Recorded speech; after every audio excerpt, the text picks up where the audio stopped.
할렐루야. 오늘은 12월 28일 월요일입니다. 오늘도 정시 매일 예배에 참여하시는 성도님들 한 분 한 분 사랑하고 축복합니다. 다 같이 사도신경을 고백하며 예배 자리로 나가겠습니다. 전능하사 천지를 만드신 하나님 아버지를 내가 믿사오며 그 외아들 우리 주 예수 그리스도를 믿사오니 이는 성령으로 잉태하사 동정녀 마리아에게 나시고 본디오 빌라도에게 고난을 받으사 십자가에 못 박혀 죽으시고 장사한 지 사흘 만에 죽은 자 가운데서 다시 살아나시며 하늘에 오르사 전능하신 하나님 우편에 앉아 계시다가 저리로서 산자와 죽은 자를 심판하러 오시리라. 성령을 믿사오며 거룩한 공예와 성도가 서로 교통하는 것과 죄를 사하여 주시는 것과 몸이 다시 사는 것과 영원히 사는 것을 믿사옵나이다. 아멘. 다 같이 찬송가 348장 마귀들과 싸울지라 함께 찬송하겠습니다.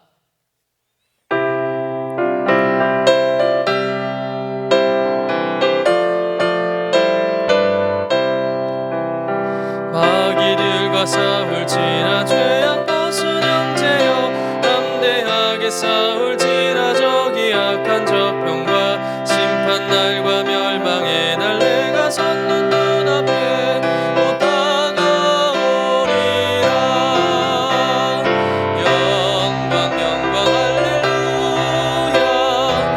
영광 영광 할렐루야. 영광 영광 할렐루야. 곧 승리하리라.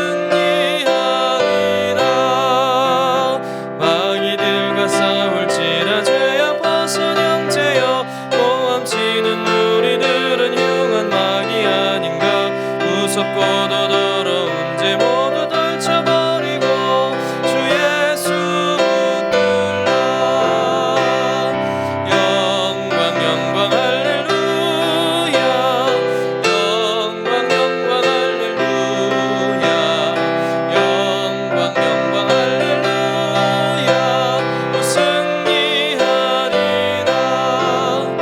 마귀들과 싸울지라 죄악 벗은 형제여 구주 예수 그리스도 그 심판을 벌리고 너를 도와주시려고 서서 기다리시니 어서 나오라.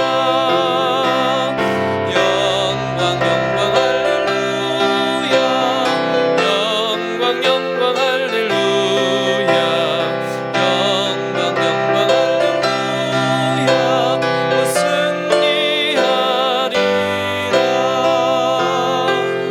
승리하리라. 다 같이 매일의 기도 함께 드시겠습니다. 참 평강의 주님, 오늘도 새로운 하루를 주시고 복되게 하시니 감사합니다. 하늘에 속한 자 하나님의 자녀로서의 삶을 권세로 살게 하시며 오직 하나님의 말씀을 즐거워하며 따라 살게 하심을 감사드립니다. 다윗처럼 오직 우리 주님만을 내 앞에 모시고 오직 주님만이 우리의 전부이심을 고백하는 삶이 되게 하시고 그러므로 인해 주님께서 늘 우리의 전부가 되어주심을 경험하고 누리는 삶이 되게 하옵소서. 우리의 가정과 교회를 위해 기도합니다. 일터를 위해 간구합니다. 나라와 민족들을 위해 주님의 은혜를 구합니다. 구원과 치료와 회복의 은혜를 내려주셔서 어그러진 모든 것들이 바로 세워지게 하시고 평화를 이루게 하옵소서. 이제 일상이 된 경건의 일과를 통해서 성령의 충만, 성도의 영화를 이루게 하옵소서. 주님 사랑합니다. 언제나 자기 눈동자와 같이 우리들을 사랑하시는 주 예수 그리스도의 이름으로 기도드립니다. 아멘. 오늘 우리에게 주시는 하나님의 말씀은 베드로 후서 2장 1절부터 3절까지의 말씀입니다. 함께 받들어 읽겠습니다. 그러나 백성 가운데 또한 거짓 선지자들이 일어났었나니 이와 같이 너희 중에도 거짓 선생들이 있으리라. 그들은 멸망하게 할 이단을 가만히 끌어들여 자기들을 사신 주를 부인하고 임박한 멸망을 스스로 취하는 자들이라.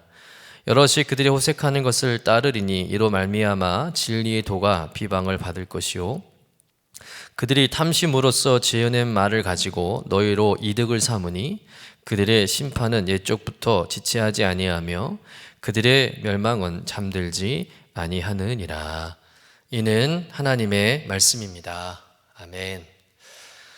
베드로전서가 로마 제국의 대대적인 핍박과 또 박해를 받고 있는 성도들을 위로하기 위해서 쓴 서신이라면, 베드로 후서는 당시 재림의 지연으로 인해서 교회가 혼란한 그 틈을 이용해 침투한 거짓 선생들과 또 이단들을 어떻게 또 대처하고 또 그들을 막아내야 될지, 그것을 권면하는 서신으로 우리가 볼 수가 있습니다. 현재 우리나라에 이단에 속해 있는 성도의 숫자가 무려 150만 명이 넘는다고 합니다. 지금 대한민국의 개신교의 성도의 숫자가 800만 정도로 보고 있는데, 전체 비율로 따지면 개신교 숫자의 20% 정도의 성도들이 이단과 또 거짓 가르침에 빠져 있다는 것이죠. 의외로 많은 사람들이 이렇게 이단에 빠져 있다는 것, 또 그 이단들로 인해서 많은 고통을 받고 있다는 것입니다. 왜 이렇게 많은 성도들이 이단에 빠지게 되는 것일까? 또 왜 이렇게 이단들은 이렇게 열정적이고 또 그렇게 열심일까라는 생각을 하지 않을 수 없는 것이죠. 많은 이유를 우리가 생각할 수 있겠지만, 분명한 것은 우리들의 책임이 크다는 겁니다. 기존의 정통교회가 더욱 교회다워야 거짓이 분명하게 드러나는 것이고, 또 그래서 거짓이 교회 안에 발붙일 수 없는 일인데, 교회가 교회다운 모습을 나타내지 못했기 때문에 그런 현상이 일어난다는 것입니다. 다시 말해서 교회가 바른 복음 위에 서 있지 못한다는 것이죠. 또 우리 성도들이 말씀으로 제대로 양육받지 못했다는 증거일 수도 있습니다. 그런 점에서 오늘 베드로 후서의 말씀은 비록 과거 2000년 전의 말씀이지만, 수많은 이단의 공격과 위협 속에 신앙생활하고 있는 오늘 우리에게도 동일하게 적용되어야 하는 말씀인 줄로 믿습니다. 우리 먼저 본문 2장 1절의 말씀을 같이 한번 읽어보도록 하겠습니다. 그러나 백성 가운데 또한 거짓 선지자들이 일어났었나니 이와 같이 너희 중에도 거짓 선생들이 있으리라. 그들은 멸망하게 할 이단을 가만히 끌어들여 자기들을 사신 주를 부인하고 임박한 멸망을 스스로 취하는 자들이라. 자, 이 말씀은 과거 이스라엘 역사 속에서도 왕과 백성들을 미혹해서 멸망의 길을 재촉한 거짓 선지자들이 있었듯이 지금도 거짓 선생들이 존재한다는 겁니다. 여러분, 언제나 또 어느 시대나 늘 거짓 선생들은 늘 있어 왔다는 거예요. 어찌 보면 이것은 당연한 이치일 수 있습니다. 여러분, 세상에 참이 있으면 늘 또한 거짓이 있는 법이잖아요. 명품이 있으면 짝퉁이 있고, 또 알고 있으면 가라지가 있는 것입니다. 또 진리가 있으면 비진리도 함께 공존하는 것이죠. 왜 세상은 과거나 지금이나 이렇게 서로 대비되는 참과 거짓, 또는 진리와 비진리, 선과 악이 이렇게 존재하는 것일까요? 여러분, 그것은 이 세상이 하나님의 다스림과 통치 안에 있지만 동시에 사단도 거짓과 속임수로 이 세상 안에 활동하고 있다는 것입니다. 그러면 또 많은 궁금증과 의심이 생기죠. 왜 하나님은 이 사단을 내버려 주시는 것일까? 왜 하나님은 사단이 하나님의 자녀를 거짓과 속임수로 유혹하고 또 악에 빠지는 것을 허용하시는 것일까? 왜 하나님은, 그토록 전능하신 하나님은 왜 사단을 제거하지 못하시는 걸까라는 의문을 우리가 가질 수 있다는 겁니다. 사실 이 문제만 놓고도 우리가 많은 시간을 할애해서 이야기해야 하는데, 한마디로 말씀드리고 싶은 것은 뭐냐면, 하나님이 무능하셔서 사단과 악을 제거하지 못하시는 것이 아니라, 하나님은 당신이 창조하신 우리 인간이 자유의지를 가진 인격적인 존재로 우리를 대하신다는 점, 우린 그것을 우리가 이해해야 한다는 겁니다. 다시 말해서 하나님은 인간을 어떤 리모컨으로 조종당하는 로봇 같은 인간으로 만들지 않으셨다는 거예요. 당신의 형상을 따라 창조한 인간이기 때문에 하나님은 인간에게 스스로의 의지로 판단하고 행동할 수 있는 능력을 주셨다는 겁니다. 그런데 인간이 이러한 능력을 제대로 사용하지 못하는 데 문제가 생기는 것이죠. 그래서 에덴 동산에서 아담과 하와가 사단의 그 유혹에 넘어가서 결국 선악과를 따먹는 그 죄를 범하게 되었던 것입니다. 그렇기 때문에 이 세상에 존재하는 악, 거짓 이런 것들은 사실 하나님이 아닌 인간이 자유의지를 잘못 사용한 것에 그 책임이 있다는 거예요. 그러니까 한마디로 세상에 존재하는 악에 대한 이 모든 책임은 하나님께 있는 게 아니라 오로지 인간에게 있다는 것이죠. 그러나 우리 하나님께서는 사랑이시기에 인간들이 자유의지를 가지고 또 그 의지를 잘못 오용해서 하나님이 아닌 악을 선택하고 또 사단을 추종하는, 그래서 죄인이 되었음에도 불구하고 하나님은 그 인간들을 포기하지 않는다는 겁니다. 그 인간들을 사랑하신다는 것이죠. 그리고 그 인간들이 결코 악의 수렁에 영원히 빠져있지 않도록 그냥 두시지 않는다는 겁니다. 반드시 그 악의 수렁에서 우리를 구원해 내신다는 것이죠. 그리고 하나님은 죄악 때문에 고통당하는 인간들에게 성령을 통해서 넉넉히 이 모든 과정을 견디고 이겨낼 수 있도록 날마다 우리를 돕고 계신다는 겁니다. 그리고 더더욱 중요한 것은 뭐겠습니까? 예수 그리스도께서 이제 모든 악을 완전히 정복하시고 장차 이 악에 대해서 심판하실 것을 약속하셨다는 거예요. 그러니 이 세상에 존재하는 그 악의 문제로 인해서 우리가 고민하고 의심하고 낙심할 필요가 없다는 겁니다. 조금은 너무 어려운 말씀을 드렸는데, 거짓과 악의 존재는 하나님의 책임이 아니라는 것과 또 하나님이 무능하셔서 이 땅에 악이 존재하는 것이 아니라는 것을 설명하기 위해서 이제 드린 말씀이고요. 때문에 오늘 본문에서처럼 교회 안에 이렇게 거짓 교사들과 이단들이 존재하는 것은 하나님의 책임이 아니라는 겁니다.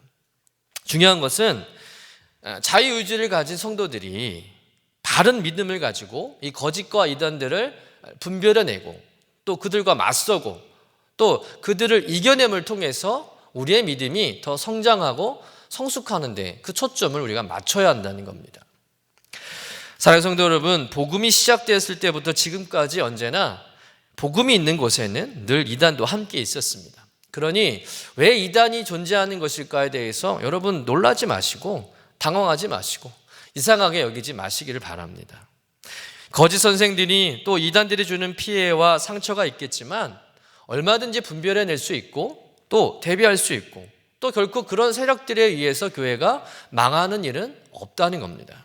그러니 우리가 관심 가져야 할 부분은 이 거짓 선생들이나 이단들이 어떤 모습인지 또 어떤 특징과 어떤 방법으로 성도를 미혹하는지에 대해서 우리가 분별하고 아는 것이 중요하다는 거예요. 그래서 오늘 말씀이 참 중요합니다. 오늘 베드로 사도는 본문의 말씀을 통해서 이 거짓 교사들의 특징, 즉 이단들의 특징에 대해서 우리에게 설명하고 있다는 겁니다. 오늘 본문 1절 하반절부터 3절까지 이 거짓 선생들, 이단들의 특징을 설명하고 있는데요. 우리 함께 읽어보도록 하겠습니다. 그들은 멸망하게 할 이단을 가만히 끌어들여 자기들을 사신 주를 부인하고 임박한 멸망을 스스로 취하는 자들이라. 여럿이 그들의 호색하는 것을 따르리니 이로 말미암아 진리의 도가 비방을 받을 것이요 그들이 탐심으로써 지어낸 말을 가지고 너희로 이득을 삼으니 그들이 심판은 옛적부터 지체하지 아니하며 그들의 멸망은 잠들지 아니하느니라. 거짓 선생, 이단들의 이 첫 번째 특징이 뭐냐?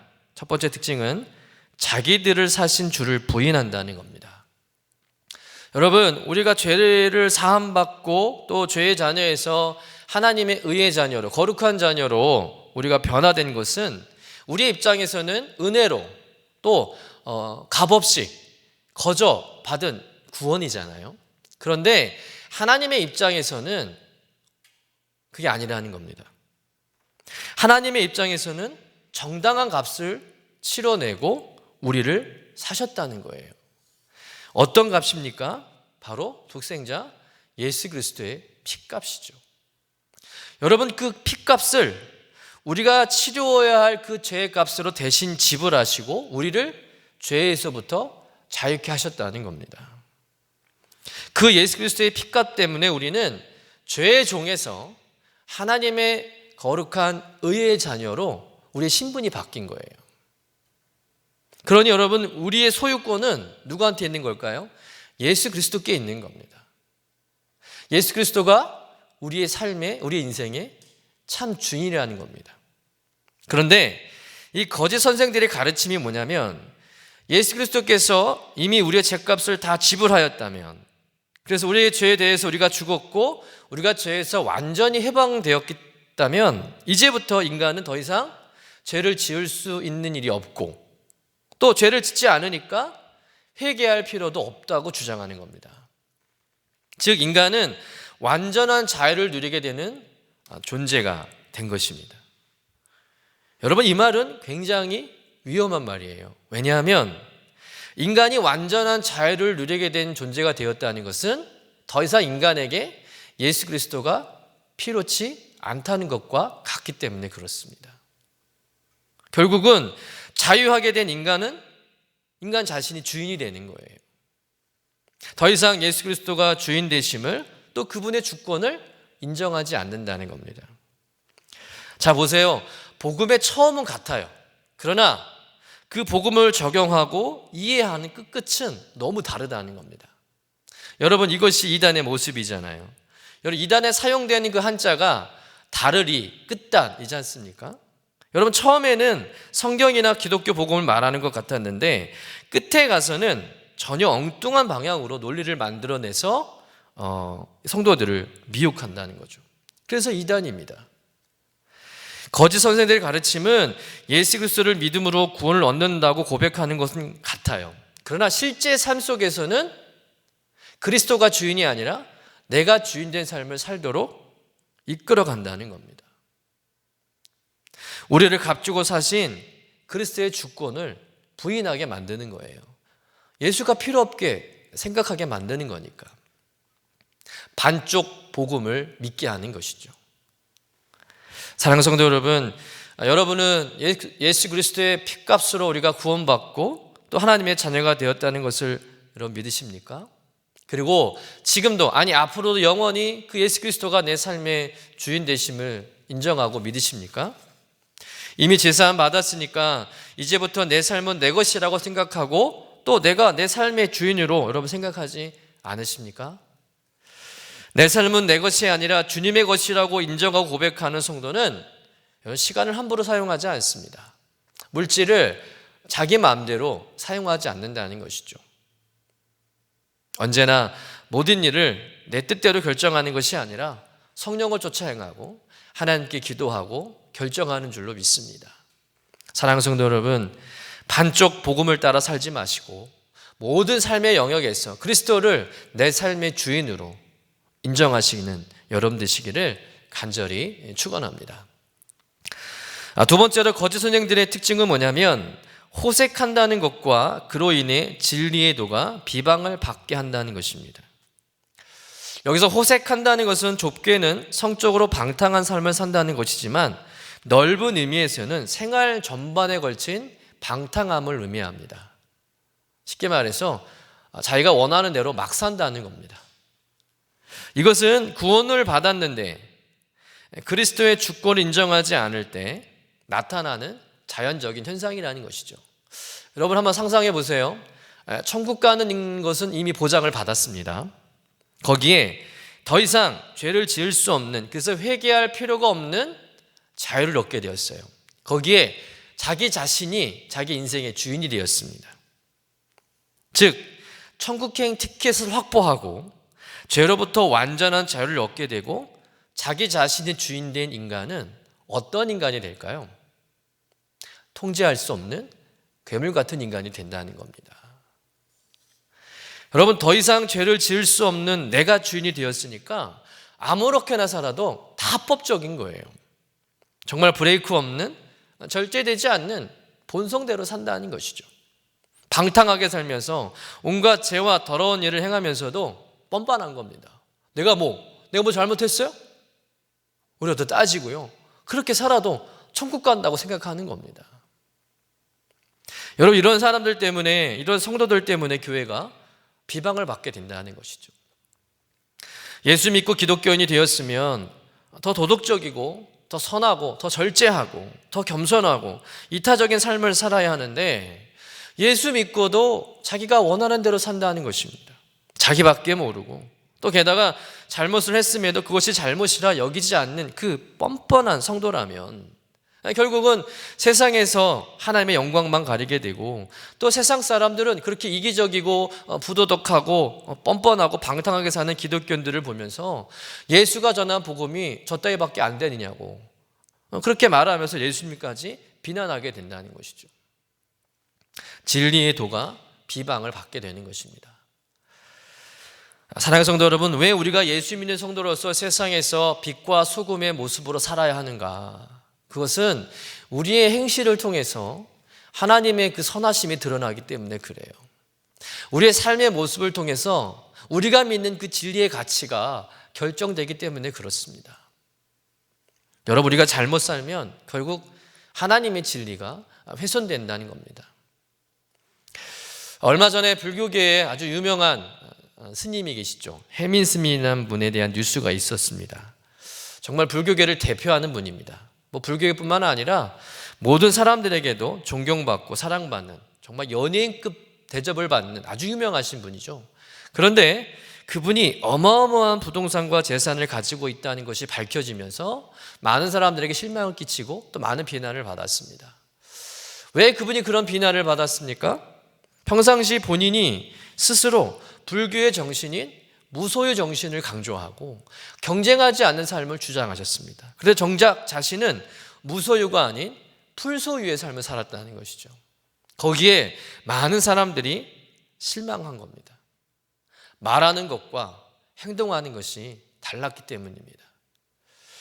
여러분, 우리도 마찬가지예요. 여러분, 하나님을 믿는다고 하면서 예수 믿는다고 하면서 교회 다닌다고 하면서 예수님의 사랑을 실천하고 또 이웃을 섬기고 세상 속에 하나님을 전해야 하는 이 성도가 늘 자기 것에만 목숨 걸고 이기적이고 자기가 하고 싶은 대로 살면 결국은 그렇게 사는 자신도 욕먹지만 우리가 믿는 하나님도 욕을 먹게 된다는 겁니다. 기독교인이라면 더욱 세상에서 여러분 겸손해야 하고요, 절제해야 합니다. 도덕적이고 거룩해야 한다는 거예요. 선한 일을 행하는 데 힘써야 한다는 겁니다. 세상을 이처럼 사랑하신 그 하나님의 사랑을 우리가 몸소 실천해야 할 줄로 믿습니다. 그러므로 인해서 우리가 믿는 하나님의 그 선하심이 드러나고 진리가 인정받는 그런 일들을 우리가 만들어가야 할 줄로 믿습니다. 여러분, 우리가 세상 속에 살지만 여러분, 세상에 끌려다니고 세상에 물들지 않고 하나님의 진리와 거룩함을 드러내는 성도님 되시기를 주님의 이름으로 간절히 축원합니다. 거짓 교사들의 마지막 세 번째 특징은 뭐냐면 탐심으로 지어낸 말로 이득을 삼는다는 겁니다. 자, 이 말은 거짓 선생들이 탐욕을 위해서 거짓으로 지어낸 말을 가지고 돈 장사를 한다는 거예요.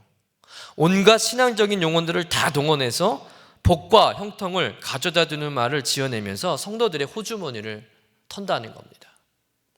여러분, 이것이 이단들의 특징입니다. 사람들의 심리를 이용해서 복음을 팔고 예수를 팔아서 돈을 번다는 것이죠. 예전 교회에서 사역할 때 어떤 그 권사님 부부가 잘 아는 기도원 목사님께 무슨 문제가 있을 때마다 또 정기적으로 기도를 받으러 가는 일로 상담을 좀 한 적이 있었습니다.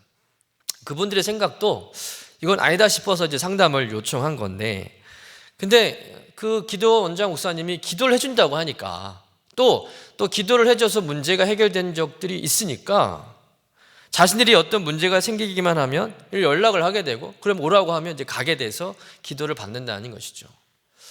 기도를 받는 게 그렇게 크게 문제될 것은 없죠. 근데 문제는 뭐냐면 기도를 받으러 갈 때마다 얼마만큼의 헌금을 가져간다는 겁니다. 그러면 그 목사님이 이제 기도를 해주시잖아요.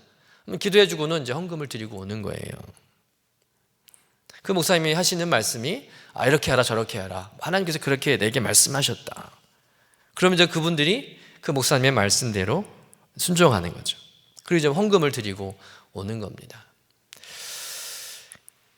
여러분, 마치 뭐와 같을까요? 용한 무당을 찾아가서 점치고 복채 주고 오는 거랑 별반 다를 게 없잖아요. 하나님을 믿는 신앙이 이렇게 무당을 믿는 신앙처럼 변질되었다는 겁니다. 제가 그 상담을 하고 그분과 연락을 끊는 것이 좋겠다고 고민을 했는데 과연 끊는 것이 쉬울까요? 쉽지 않을 겁니다. 분명 신앙적이지 않는 일임에도 왜 우리가 이런 일에 쉽게 빠지게 되는 것일까? 왜 쉽게 끊지 못하는 것일까? 왜 그런 목사들이 성도에게 기도를 대가로 물질을 당당히 요구하고 그런 목사들의 말이 힘을 얻게 되는 것일까요? 그것은 인간에겐 누구나가 다 그 마음속에 탐심이 있다는 거예요. 거짓 교사들만 있는 게 아니에요. 우리 인간들에게도 그 탐심이 있는 겁니다. 이단들은 그 탐심을 자극하는 거예요. 인간 안에 있는 그 탐욕을 자꾸 부추기는 겁니다. 자기가 시킨 대로 하면 대박 난다고, 출세한다고, 성공한다고, 돈 많이 번다고 하니까 대박 나고 싶어서, 출세하고 싶어서, 성공하고 싶어서, 돈 많이 벌고 싶어서 그 말이 이단의 말일지라도 따라간다는 것이죠. 여러분, 우리의 탐심을 채우는 일은 하나님께서 원하시는 일이 아닙니다. 탐심을 채워주는 것은 무당신앙이나 하는 거예요. 탐심을 채워준답시고 그들은 우리에게 헌금을 강요하고 우리의 주머니를 노립니다. 절대 공짜가 없다는 것이죠. 그러나 우리가 믿는 하나님은 절대 우리에게 뭔가를 요구하시면서 우리에게 복을 주시는 분이 아니라는 겁니다. 우리 하나님은 우리의 욕심을 이용해서 어떤 이득을 취하시는 분이 아니라는 거예요. 우리 하나님은 다 주시는 분입니다. 조건 없이 거저 주시는 분인 줄로 믿습니다. 우리는 이 하나님을 바로 알고 또 믿어야 할 줄로 믿습니다. 제가 이런 말씀을 드리는 의미는 우리가 헌금할 필요가 없다는 것이 아니라 우선순위와 믿음의 중심을 바로 가져야 한다는 것을 말씀드리는 거예요. 여러분, 우리가 탐욕을 버려야 온전한 신앙을 가질 수 있고 거짓 신앙에 이단에 빠지지 않을 수 있는 겁니다. 사단은 끊임없이 우리의 탐심을 이용할 것이고 그것을 통해 거짓 교사들은 끊임없이 이득을 취할 것입니다. 우리만 철저하게 이용당하는 거예요. 우리만 호구되는 겁니다. 여러분, 우리 안에 신앙의 탐욕은 없는지, 잘못된 무당 신앙에 빠져있는 모습은 없는지 우리 신앙을 점검해 보고 무조건적인 복과 형통에 얽매여 있는 신앙이 아니라 하나님의 섭리와 주권을 인정하면서 그 하나님께서 내게 주신 것에 대해서 감사하는 신앙이 더 중요한 줄로 믿습니다. 오늘 우리의 신앙이 거짓과 이단의 속임수에 빠지지 않을 수 있는 그 방법, 우리는 그 거짓 교사들의 특징의 모습을 통해서 분명 그 방법을 알게 되리라 믿습니다. 모든 삶의 영역에서 그리스도의 주권을 인정하시길 바랍니다. 또 예수 믿는 성도로서 여러분 더 겸손하시고 더 절제하시고 더 선하고 구별된 삶을 살아가시기를 간절히 축원합니다. 탐욕을 버리고 하나님 주신 것에 대해서 늘 감사하며 사시기를 간절히 축원합니다. 그래서 우리를 유혹하는 모든 사단의 유혹과 또 거짓 선생들, 이단들의 공격을 분별해내고 그들의 말에 말려들지 마시고 그들을 물리치고 승리하시는 저와 우리 성도님 되시기를 주님의 이름으로 간절히 축원합니다. 기도하겠습니다. 주님, 진리 위에 굳게 서지 못하고 또 거짓 교사들의 가르침에 흔들리는 저희들의 연약함과 영적 무지함을 불쌍히 여겨 주옵소서. 죄악과 거짓 속에서도 경건했던 노아처럼 하나님을 끝까지 신뢰하며 이 불의한 세대를 바른 믿음을 가지고 거짓 신학을 분별하며 진리를 드러내는 성도의 삶을 살아가도록 인도하여 주옵소서. 모든 삶의 영역에서 그리스도의 주권을 인정합니다. 예수 믿는 성도로서 더욱 겸손하고 선하고 절제하고 구별된 삶을 살겠습니다. 탐욕을 버리고 어떤 형편에서도 감사하겠습니다. 이런 결단과 고백과 선포로 거짓과 이단들의 미혹에 넘어가지 않고 이 땅 위에 바른 복음, 바른 신앙을 세우고 전하게 하옵소서. 감사드리며 거룩하신 예수님의 이름으로 기도드립니다. 아멘. 이제는 우리의 구세주가 되시며 대속자가 되시는 예수 그리스도의 구속의 은혜와 우리를 구원하시기 위하여 당신의 독생자를 십자가에 내어주신 아버지 하나님의 극진하신 사랑하심과 항상 우리와 함께 계시며 우리로 하여금 하늘에 속한 자 하나님의 자녀로서의 고상한 삶을 아름답고 힘있게 살아가도록 도우시는 성령님의 교통하시는 은총이 날마다 기쁨의 예배, 주님과 신나는 동행을 통해서 경건의 일과를 세우고 성령 충만하고 그러므로 성도의 영화가 나타나기를 원합니다. 이와 같은 마음의 소원과 결심을 가지고 나아가는 주의 모든 권속들 위에 영원토록 함께 하시기를 간절히 축원하옵나이다. 아멘.